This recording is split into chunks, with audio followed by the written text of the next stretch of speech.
Vamos a repasar algunos datos vinculados con este fallo de casación. Recordamos que en su momento fueron 4 las personas imputadas, además de Víctor Hugo Iglesias y también el exprefecto Eduardo Gut.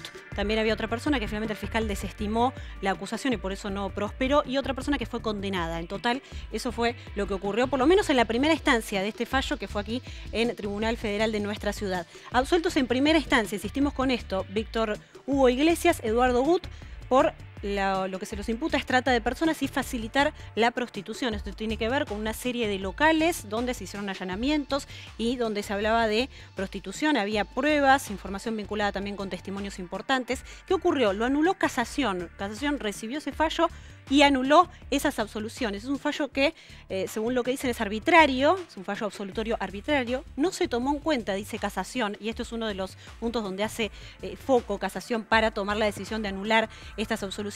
No se tomó en cuenta el testimonio de supuestas víctimas que no se presentaron físicamente por distintos motivos que tienen que ver con las presiones, con el temor, distintas condiciones. Se hicieron una presentación por escrito. Bueno, esos testimonios, esas declaraciones que se hicieron por escrito no fueron tenidas en cuenta, dice la Cámara de Casación, y tampoco las escuchas telefónicas, que también de alguna manera generaron una importante prueba y que no fue tenida en cuenta por el tribunal, que en primera instancia decidió absolver a Iglesias y a Gut.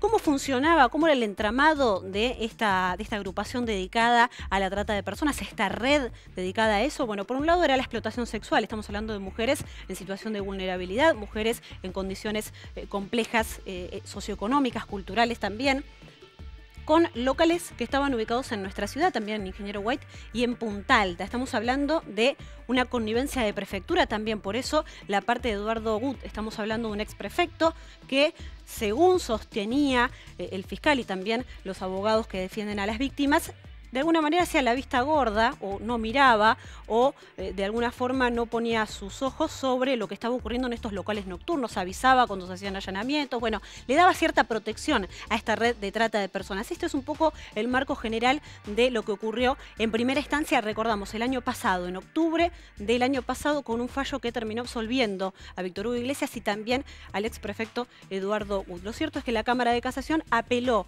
esta decisión de alguna manera y anuló estas absoluciones. Conversamos con José Pasos Crosito, que es el abogado defensor de Eduardo Gut, que habla de esta decisión de casación y responde al tema de los testimonios que no se presentaron físicamente y sí por escrito, y deja su mirada sobre esta cuestión.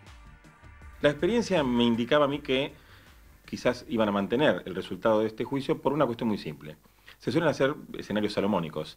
Al haber un condenado, 2 absueltos y encima un desistimiento fiscal, yo digo, no va a haber mucha revisión. Tengo que reconocer que no me lo esperaba. La revocatoria de las absoluciones no me las esperaba en este contexto así dado. Desde Casación, uno de los argumentos tenía que ver con esto de los testimonios que se presentaron por escrito, que aparentemente no tuvieron valor, que los vean, que los analicen, los incorporen. Esos testimonios receptados en instrucción, lo que dice Casación es, ustedes no le dieron bola, no los incorporaron, le dice al tribunal oral, pero no lo hicieron malamente, porque en la causa Benítez la Corte lo que dijo es que no se puede sustentar una condena solo en testimonios de la instrucción.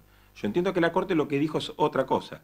No se puede sustentar una condena con testimonios de la instrucción cuando no se ha tenido la posibilidad de que la defensa los controle esos testimonios. Yo no tuve posibilidad de controlar esos testimonios. Bien, entonces, si me los quieren incorporar acríticamente, estoy en un problema. Porque ¿cómo hago yo para interrogar a los testigos? Les voy a dar un ejemplo. Hubo 2 víctimas o mujeres prostituidas o como quieran llamarlas, porque hay que tener mucho cuidado con este tema, pero se entiende el concepto, que fueron a declarar. Las 2 dejaron perfectamente clara la genuinidad de los imputados en el hecho. Bien, y era distinto lo que declararon en el juicio que lo que declararon en la instrucción. Y estaban totalmente libres, porque los imputados no estaban presentes, no había presión, vinieron de afuera. ¿Por qué yo tengo que presuponer que son más válidos los testimonios prestados en instrucción a los que no puedo confrontar que las de los testigos que vinieron, fueron frescas, bien, y pudimos interrogar y dijeron algo totalmente distinto? Casación no dice nada, y eso es el paradigma de una sentencia arbitraria, no dice nada de que estos testimonios dijeron algo distinto. Directamente dijeron, no valoraron estos otros testimonios. ¿Y estos testimonios que sí fueron valorados?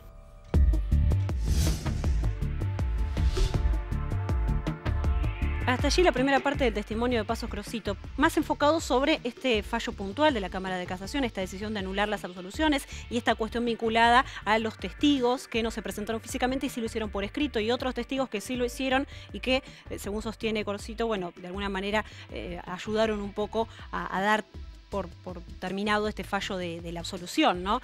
Lo cierto es que eso es la cuestión más enfocada en este caso puntual. Pero ¿qué pasa con el sistema judicial en general? Porque el defensor oficial sostiene que en realidad la Cámara de Casación funciona un poco a partir de la presión que se ejerce desde la sociedad. Dice que, bueno, como es una causa de trata, hay que tener condenas, que de alguna manera están influenciados para terminar con ese fallo, con esa sentencia, que sea una condena.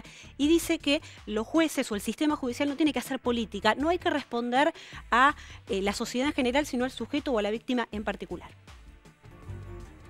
Lo que quiere Casación, que están sentados 3 personas en un despacho en Buenos Aires, es decir, nosotros a la trata le damos palo.